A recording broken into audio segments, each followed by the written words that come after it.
But obviously we're almost done. Alright, so question number 10, 198.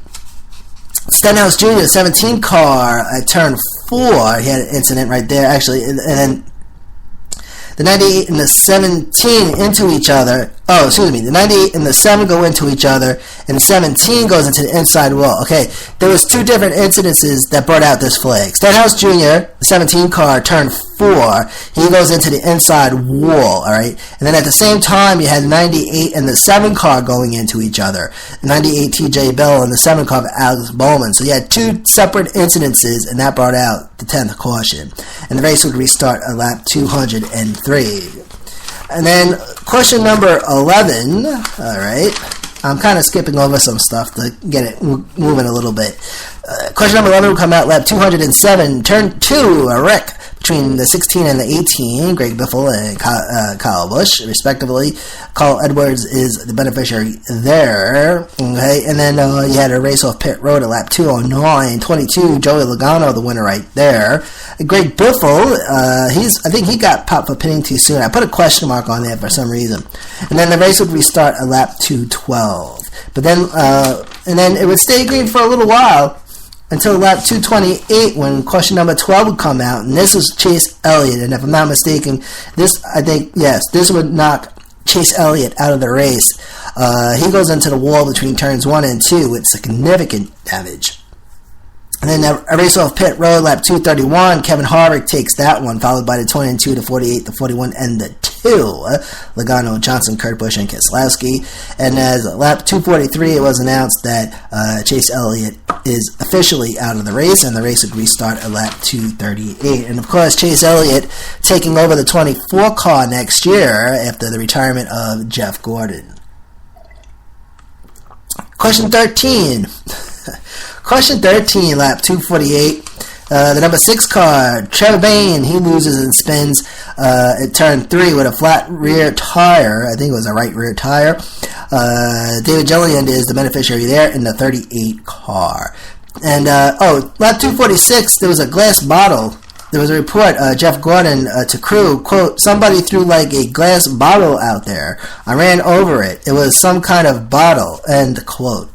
Race off pit road, lap 248, the number 4 car, Kevin Harvick, the winner right there, followed by the 48, the 41, the 42, the 14, 19, 18, the 1, and 31, and the race will restart at lap 252. Now the 98 car got a black flag with a cross on it. That was announced by the officials. I heard that over the officials' radio. That means they see something wrong with the car, and you got to bring it in to get it checked out. All right. Question 14 comes out lap 265, this time on the front straight and back straight. Let's see. So it was the 10 and the 55. Okay, Gilliland was the beneficiary there. I know about the front stretch and back stretch, and for some reason, that's right. 10, Danica Patrick out of the garage, hits the wall in the back straightaway. So she goes into the garage after that crash, comes back out, and crashes into the wall in the back stretch. And this would put Danica Patrick out of business for the night. And then David Reagan goes into the wall at turn 4, going into the front straightaway, coming out of the front. Turn 4 into the straightaway. So you had 2 incidences there. Race off pit road, lap 267, won by Joey Logano, and the race would restart at lap 270. Trevor Bayne would eventually return to the race at lap 270. No, it was 275. Matt Kenseth goes sideways. No caution for that. And then lap 279 would be bringing out caution number 15.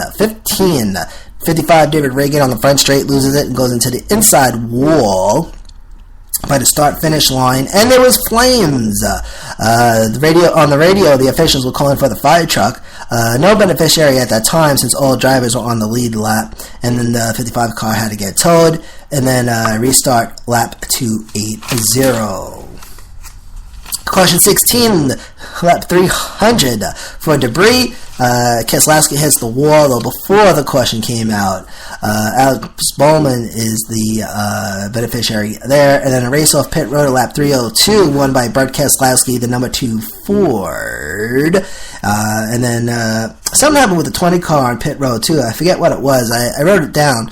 But anyway, the green flag comes out, and the race would restart at lap 306. Caution 17. Now, caution 17, the record that was 17, and it was tied at this moment and broken at lap 18, caution 18. But caution 17, which matched the record, which was set in, I believe it was 2009, if I got that correct. The 41 car, Kurt Busch, loses it, and he goes into the wall at turn 4. Truex Jr. Got the back of the 41 car, and I don't know if there was a beneficiary for that. I have it blank. I didn't put the name in there. I do apologize. But the 41 car, 2 stops for tires, and then he was penalized for speeding.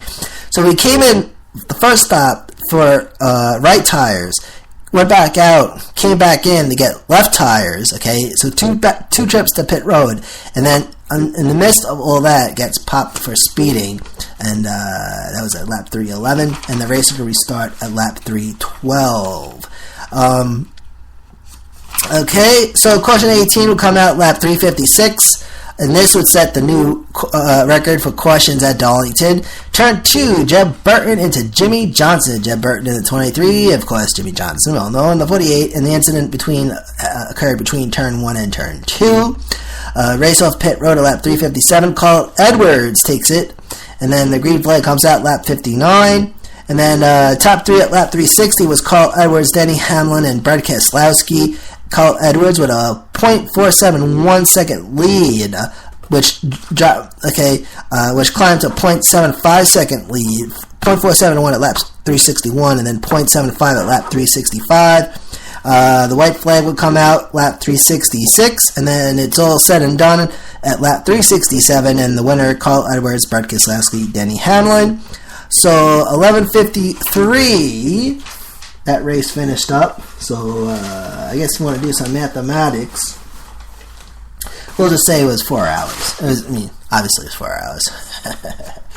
All right. So okay. So here's what we're gonna do. Wow. My goodness, ladies and gentlemen, I don't know if that's a record, but I could have sworn that it was going to take longer to do these notes this week. So I guess we set a record. So there you go. All right. So now, ladies and gentlemen, let's get to it, and let's go over this weekend's racing schedule.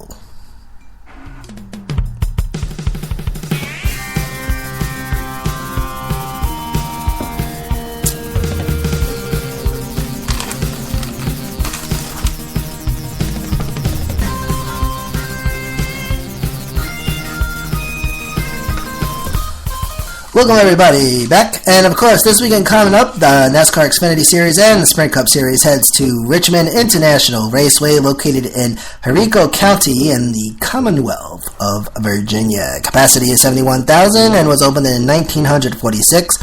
Richmond is a D-shaped oval short track. Surface is asphalt, 4 turns, bankings at the corners 14 degrees, front stretch is 8, backstretch is 2. Lap record 15.3197 seconds and 174.244 miles per hour. Sam Hornish Jr., Team Penske, 2005 Indy car. Alright, so now I came on yesterday really quick to give the schedule.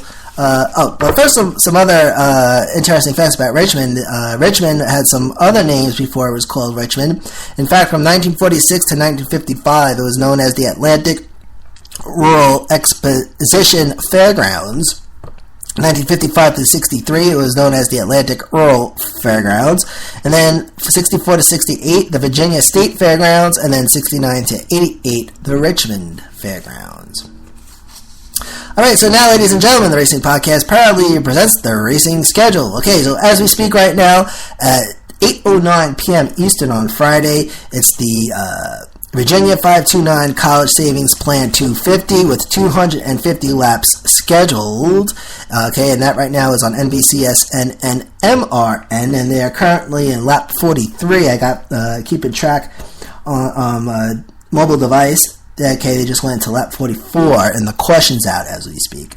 But Saturday, ladies and gentlemen, is the big one, because Saturday is the last race of the regular season, and next week we'll be into the Chase Cup. But Saturday evening, okay, one more before the Chase. Saturday, September 12th at 7:30 p.m. Eastern on NBCSN and MRN. It's the Federated Auto Parts 400, okay, and that is with 400 laps scheduled. So probably be a busy night tomorrow night, ladies and gentlemen. And diehard race fans watch the whole race. 4 hours. That's a diehard racing fans will watch a 4-hour race, okay? And NASCAR Camping World Truck Series returns on Friday, September 18th for the American Ethanol E15 225, and that's from Chicagoland Speedway. And that's September 18th at 8:30 on Fox Sports 1 and MRN. And of course, there'll be another reminder of that as well.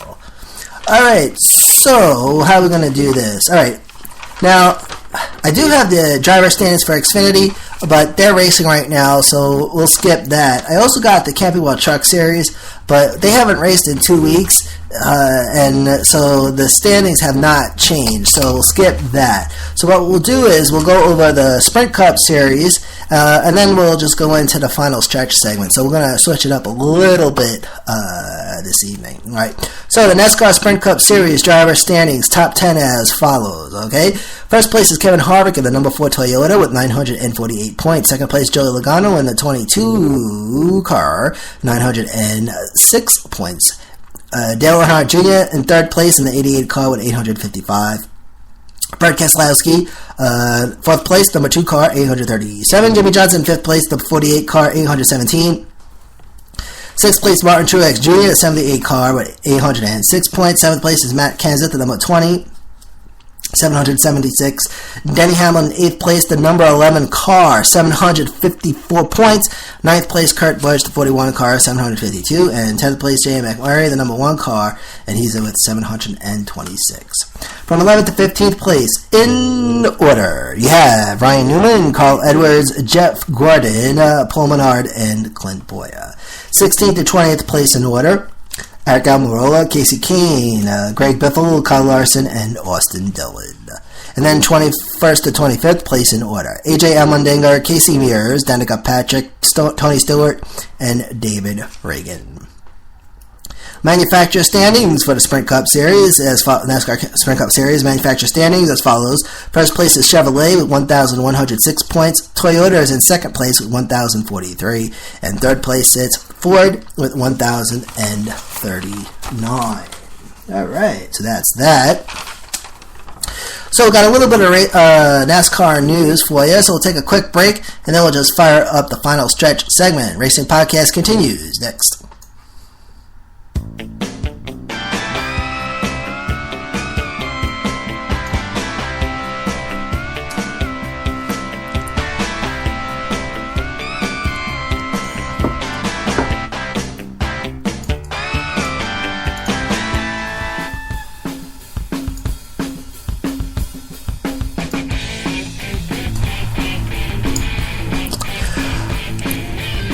Alright, welcome back everybody. Still got a little bit of NASCAR news for you, a little bit. And then we'll recap the schedule one more time. This is the final stretch segment. One more dose for you before we hit the road. So it was a throwback Sunday, if you will, at Darlington for Sunday's Bojangles Southern 500. Of course, the Brad Keselowski, Miller Lite Ford. I did touch base on that before. But according to a poll that was conducted over at NASCAR.com, the winner, they had a poll for the fans to vote on who had the best throwback. And the winner was Kyle Larson in the 42 Mellow Yellow Chevy. Which I admit was a cool-looking car. Kyle Larson sported Richard Petty hairdo. He had the wig on, and and mustache. Okay, some other throwbacks: the Dale Earnhardt Jr.'s Valvoline car and Kevin Harvick's Budweiser car, which was cool looking. I think it was a mustard. It wasn't yellow. It was like a mustard, right? It was yellow, but it wasn't really a bright yellow. It was a mustard yellow, and the black letter that said Budweiser on it. It looked pretty cool. You know, like, I wonder if they make the cans like that. I wonder if it would sell. But it looked pretty neat looking. Josh Wise's car was a throwback to Ricky Craven's 2003 Darlington Victory paint scheme. Source for this information is fans.